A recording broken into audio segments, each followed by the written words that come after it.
ito naman po yung warrant.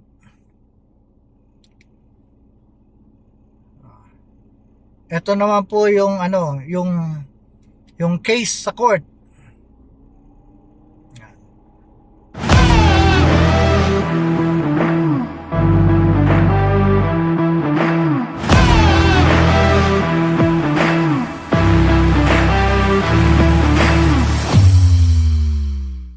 Marami pong argumento na may nagsasabi na wala naman daw pong kulong ang motorcycle loan.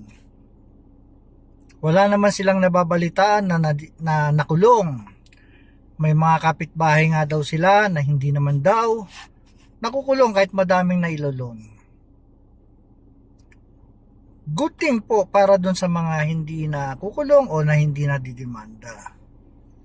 Pero lingid po sa inyong kaalaman, meron pong demanda ang bangkong ginagawa o ang financing.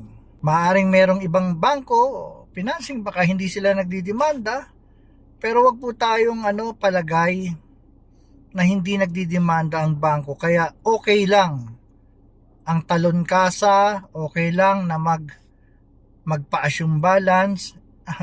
Opo, didedicate ko itong vlog ko na ito para dun sa mga nagtatalon kasa, para dun sa mga sinasadya talaga na mag-loan para makapanglamang sa mga kumpanyang nagpapaloan.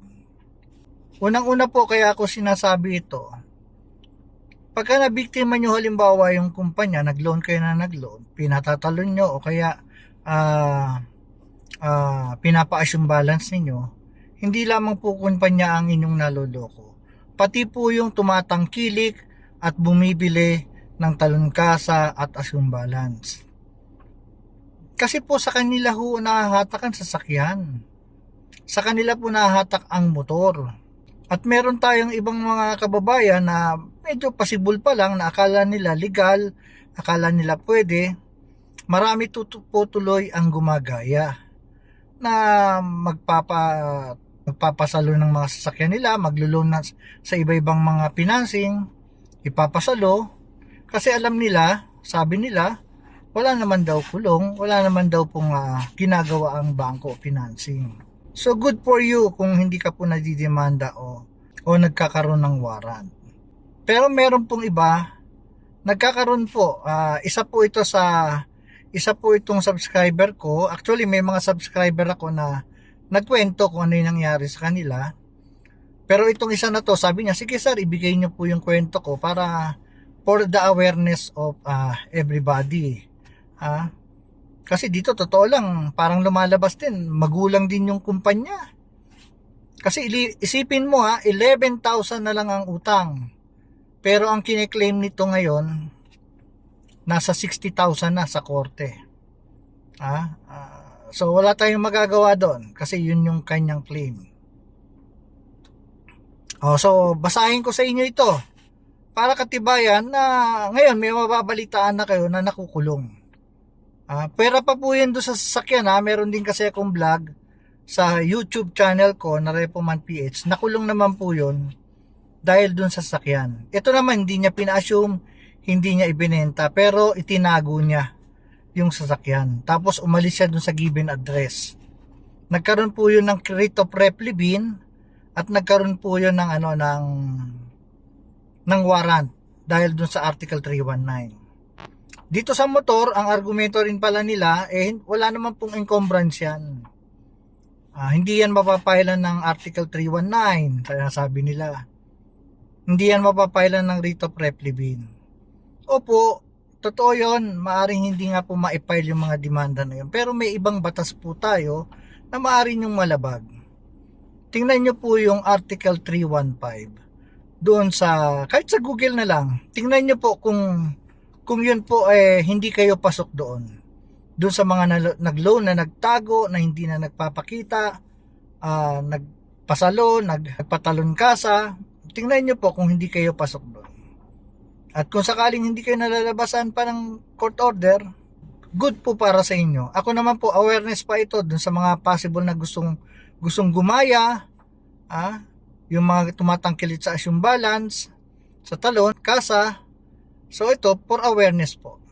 So basahin ko po yung yung naging karanasan ng aking subscriber na ichinat na sa akin. For awareness po ito ng lahat. Sir, meron po akong kaibigan na tinulungan noon pang 2012. Kumuha po ako ng motor under sa name ko at ng father ko. Ang ibig niya sabihin dito, co-maker niya yung father niya. Nagbabayad naman po siya, kaya lang po nanakaw po ang motor, same year. So 2012, nanakaw ang motor. So same year, nai-report niya po sa pangalan ng kumpanya, hindi ko na lang babanggitin, yung ganoon na pangyayari. Pero nakipag-usap po ang kaibigan ko na babayaran pa din po ang motor kahit nanakaw na. Kaya lang po inabot po ng ilang years ang pagbabayad niya. Natigil lang po noong pandemic. Pero pumayag po ang supervisor na kausapin niya sa ganun po. Ang problema po hindi siya nakahulog nung pandemic. Kaya po nalabasan kami ng warrant of arrest ng father ko. Isa na po akong OFW, sir. Ang father ko po nakapag-bail kahapon. Ano po ang dapat naming gawin?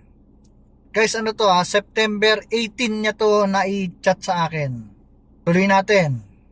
Ang problema po, hindi po namin na i-transfer sa kanya yung pananagutan, sir. Nagka-agreement po ang kaibigan ko at ang opisina na kahit daily po magbabayad po siya. May mga resibo po siya na nagbayad siya at nasa 11k plus na. 11k plus na lang po ang balance. Kaya lang kahapon po galing siya sa company kung saan kami nanguha ng motor, na void na daw po lahat ng binayad niya. Sir, kaya po nagsampa na ng kaso yung company yan na yon. So ito na po. Wala po kami natatanggap na mga summon sa court kasi po lumipat na po kami ng bahay. Nung Thursday po may nagpunta sa bahay namin na hinahanap po kami ni father ko dahil meron po kami warrant of arrest. Kaya minabuti po ng father ko na mag-voluntary surrender na lang at nag-bail po kami. Sir, sana po matulungan niyo po kami. Naghahanap po ako sa content nyo sa YT ng same problem pero wala po akong makita. Gusto ko po malaman kung sakali po ba nababayaran namin yung kakulangan na lang na 11k plus may uurong po ba yung demanda kasi nasa complaint po nila need daw po na magbayad ng 60,100. Paano naman po yung naibayad ng kaibigan ko, sir? So ito po nakita nyo 2012 pa yung niloan. Nung nagdemanda, lumabas yung court order itong 2023 lang. Itong September lang. So ito po, for awareness ng lahat din, may kulong po. Kaya po, yung mga nagko-co-maker, wag po kayong magko-co-maker basta-basta sa motor. Kasi po, pantay lang din po ang inyong responsibility ng nag-loan. Kaya itong tatay niya, nakulong din, pero co-maker lang ito. So meron akong mga kilala mag-asawa, tapos co-maker yung kaibigan, yung mag-asawa nakulong, yung kaibigan nakulong din po.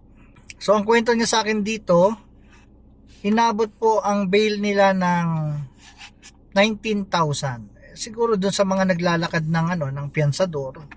Siyempre, kahit nasabihin na natin na ang piyansa nito mababa lang, pero kailangan pa rin kumbaga may lalakad para mapabilis yung piyansa kasi kung di nakakulong yung tatay niya ng matagal. So sana sa vlog kong ito nagkaroon po kayo ng ng mga kaalaman Dun sa mga nag-uumpisa pa lang na gusto mag-loan, pero sasadyain na magpasalo, kukuha ng motor, papasalo lang, wag nyo na pong ituloy.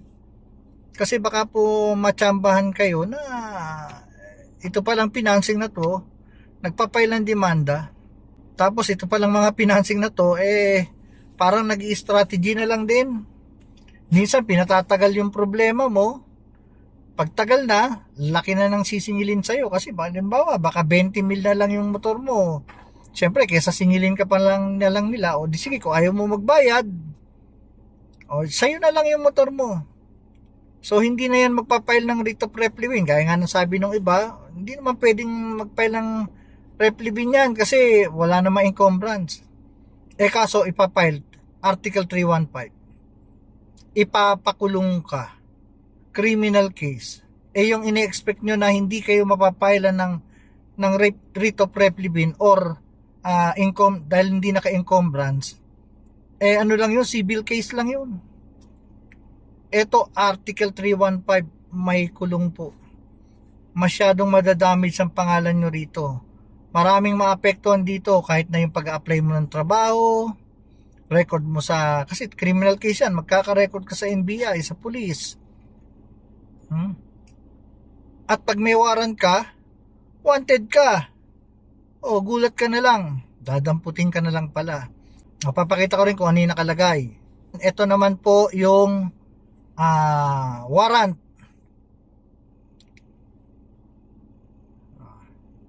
Ito naman po yung yung case sa court. So yung mga kapitbahay nyo, sabi nga nila, hindi nila nabalta na may nakulong. Hindi po malalaman ng kapitbahay nyo na nakulong kayo dahil doon sa motor. Kasi nga po, hindi naman po sinasabi na dinampot kayo dahil sa motor. Ngayon, kung nakapagpiyansa kayo, halimbawa, pangalawang araw, nakapagpiyansa kayo, nakalabas kayo, meron ba sa inyo na magkukwento na nakulong kayo dahil sa motor? Ipagkakalat sa mga kapitbahay? Siyempre wala po. Pero good thing din po na ngayon, dito sa vlog ko na to, nalaman nyo na meron din po palang nakulong. Ako naman po, hindi ako mukontra sa malalakas ang loob na sabi wala. Sa inyo po yun. Basta ito po, matibay na tong ebidensya na may nakukulong. Ito po, ginawa kong video na to, ito po para dun lang sa kaalaman ng karamihan. Maging aware lang po tayong lahat. Magandang araw po sa inyo. Ito po ang inyong Repo Man PH.